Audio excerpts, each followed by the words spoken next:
I'm freaking live. You know what I mean? I'm freaking lit up and live, baby. I'm freaking lit up and live. That's what I want every moment to be. 10, 9, 8, 7. Welcome to the Brandon Fogal Show. Every moment is an electrifying event. This is not just a podcast, it's a revolution of thought, unfiltered, real, and raw. The Brandon Fogal Show, where excellence meets evolution. 2, 1. This is the Brandon Fogal Show.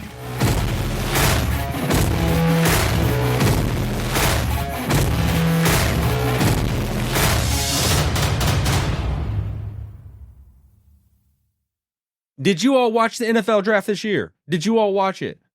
Honestly, I did not watch it. Man, I wish there's so many things I wish I could watch, but it's like I feel like I don't have time for nothing. I don't know. I wish I could watch news all day, and I wish I could watch NFL and all the sports, NBA, baseball, everything that's going on. There's so many things I wish I just had time for, but it's like you don't have time for nothing. You don't have time for anything, you know? I would love to just read up and have all this stuff. So I am coming from it from a very outside viewish. The NFL draft is awesome to watch. I love to watch it, you know? And it's just, I mean, if you've ever seen the movie Draft Day with Kevin Costner, it is an awesome movie. And it goes through like in depth and detail of how intense the draft is, how many moving parts are happening in every draft behind the scenes. We just see that commish come out there and just trot out there and then say, with the number one pick in the 2024 NFL draft, the Chicago Bears select. And who did they grab? Let's go actually check it out. Who did they grab? They grabbed Caleb Williams. Caleb Williams from the USC. Yeah, just looking through the first round and the picks that were made, there were a lot of quarterbacks.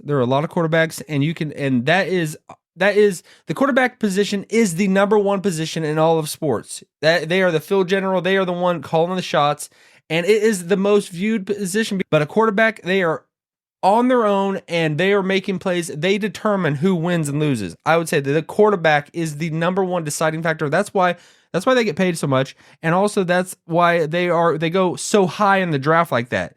And the turning point of a team starts at that quarterback position. So you can see in the first round, I mean, there is just a plethora of quarterbacks that went in that first round. We hop over to CBS and news, and it looks like just look at through quarterback,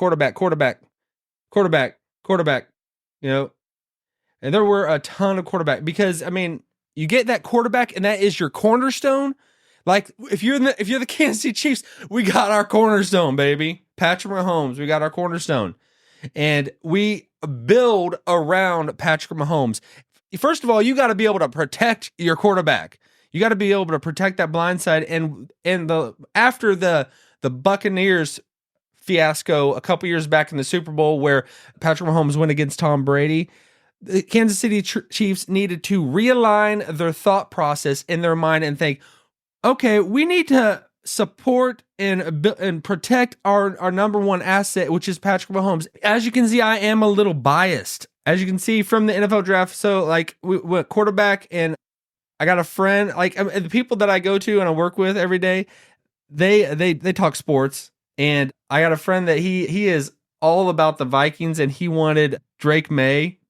And he was sort of crushed when the Vikings weren't able to go get up in the draft and get Drake May. I don't know why I said it like that, but they didn't go up and grab him, and they missed out on that. But they made a good pick. I would say they still got that quarterback, that foundational component that's going to be to their team with JJ McCarthy. So he should be pretty good. But it's like you look at this. Patrick Mahomes, what did he go? Did he go number 9 or something like that? He went number 9. The most elite player in NFL history, I would say, is Patrick Mahomes, and so many teams missed out on him. Mitch Trubisky went ahead of him. There's a number. I think other quarterbacks went ahead of him, but I know Mitch Trubisky went ahead of Patrick Mahomes, and it's like it is always hindsight 2020. You can have the best NFL minds, and it doesn't matter. You know, it's a luck of the draw sometimes. but you can maybe go out there and try to find talent and have that eye that can find who is going to be awesome in this league, who is going to take it to the next level, take your team to the next level. So we got Marvin Harrison Jr., who went as number 4 from Ohio State, and he went to the Cardinals. Now, with him going over to help out Murray, is he going to be able to? I mean, they could actually be pretty dominant. Marvin Harrison Jr., I think, is going to be an elite player in the NFL. Is not just going to be somebody who just kind of fades into the background and just does occasionally makes a good play here and there. I think he is going to be a dominant player in the NFL. Marvin Harrison Jr. I don't think that's me stepping out too far on the ledge to make that call. I think he is going to be a great player. But who could be better? I don't know. I guess I'm hopeful that who the Chiefs got would be better. Xavier Worthy. If you've heard of this guy from the Texas wide receiver, he's a beast. I really don't know too much about him, but I want to think he's a beast. And I all I know about him is he had a good career at Texas. I think he had 3 years there. He didn't just occasionally make some good plays, but he had a consistent, strong career at Texas. He had good hands, extremely fast. But he does have he's a smaller window. He's a smaller window for Patrick to throw to. But if anyone can get it to somebody, it's Patrick Mahomes. Patrick Mahomes literally hit so many people, and he's done this. If you are a Chiefs fan and you've seen Patrick out there are so many freaking plays that he throws it perfectly, and the receivers have dropped. I would love to just pull up how many drops have Patrick's receivers over his entire career. I mentioned the Buccaneers Super Bowl fiasco earlier on this video. That game literally crushed my heart because, I mean, Patrick played, he was hurt, and he was getting destroyed by the defensive line over there, but he made so many good plays. If you remember that game, he made so many awesome, amazing throws and escaping and just on the run constantly. He would be on the run constantly and make this amazing throw, hit the guy in the hands, and they drop it. So it's like you lose all momentum. You don't move the chains, and it's like it just completely stopped their progression in the game.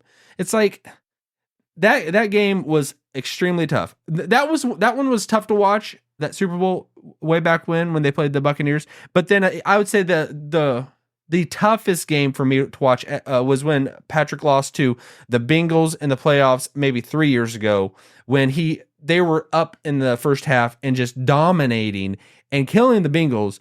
And then Patrick, that was the game that I saw that he actually is human. And he made mental mistakes. It started with a mental mistake right before half when he threw it to Tyreek, and they didn't even score before going into the half. There was just some mental gaps in that game that is like, he is human, you know? But he definitely has come back from that. As a player in the NFL, you actually have footage of everything that you just did the previous week. Sports analysis, you know, I mean, right now, I probably could, like maybe a few years back when I intensely was watching sports like non-stop. I watch sports non-stop, and I wish I could watch sports non-stop now. But there's so many other things I wish I could do, you know? And it's like you only have so much time. But I love the NFL. I love the NFL. I've always been a player-driven person, and pretty much all sports. I have my teams that I like. I've been way more so with the NBA, a player-driven person, because I live around Kansas City, and it's we don't have a team. We don't have an NBA team. We got the Royals and we got the Chiefs, baby, the Chiefs, Red Kingdom. You know, we got the Chiefs, you know, but we need that NBA team, and we got Sporting KC soccer, baby. We got good soccer. They've been good every now and then, but we need to get that NBA team in KC. NBA team, because I do love the NBA. I have faded away from it a lot more than I used to be, I guess, because it's just so many things I don't like in the NBA that are happening and all that. So it's not been as exciting to watch. But with the NFL draft, if you got to catch it, if you got to see that draft and see what was going on, what were your takeaways from it? You know, as I said, I didn't watch it. I don't think I watched one bit of it. I've just kind of caught kind of and just word of mouth, people just describing what happened. And last year the draft was in KC, so that was cool. That was cool. But it is a fun thing. I always love watching the NFL draft. Just didn't catch it this year. All we focus on is that first round, but the greatest NFL player in history, Tom Brady, he went like the last round of the draft. And then even Brock Purdy, who he was Mr. Irrelevant, the last pick. So it's like you can see and guess, get a guess from the what happened and who got picked and everything like that. But it's like we won't know until a couple years from now who made the dumb picks and who made the amazing picks and who looks extremely smart and who had that awesome insight. When really sometimes it's just a crapshoot, and it's just, you know, you do your best and you put your best into it to pull who's gonna make a difference and who has that it factor and all that. But we won't know. Time will tell. We didn't immediately know about Patrick Mahomes until a couple years after. He didn't play that first year in his NFL career. It wasn't until the second year that he actually started. He got to play one game in that first season, but I did not see Patrick Mahomes coming. Really, I remember, even though his first year starting, I picked him and he was on my team. What is it called? Fantasy football. He was on my team in fantasy football, but I had no idea what was going to happen with Patrick Mahomes. And that was when he had that 50 touchdown season and everything like that. But he has definitely shattered the mold. He is next level. And I hope he can stay healthy and keep going for years to come. But who are the winners? Who are the losers in this NFL draft? What do you say? A lot of quarterbacks went. So then that quarterback you got to get that quarterback, and then you got to protect him, and then you got to get him a supporting cast. And I think that the Chiefs are doing a good job of that, getting that receiver position. And we'll just see what next year, this, I guess, going into the 2024 season looks like for the Kansas City Chiefs. But all right. And I hope you have a wonderful day, and I'll see you in the next video.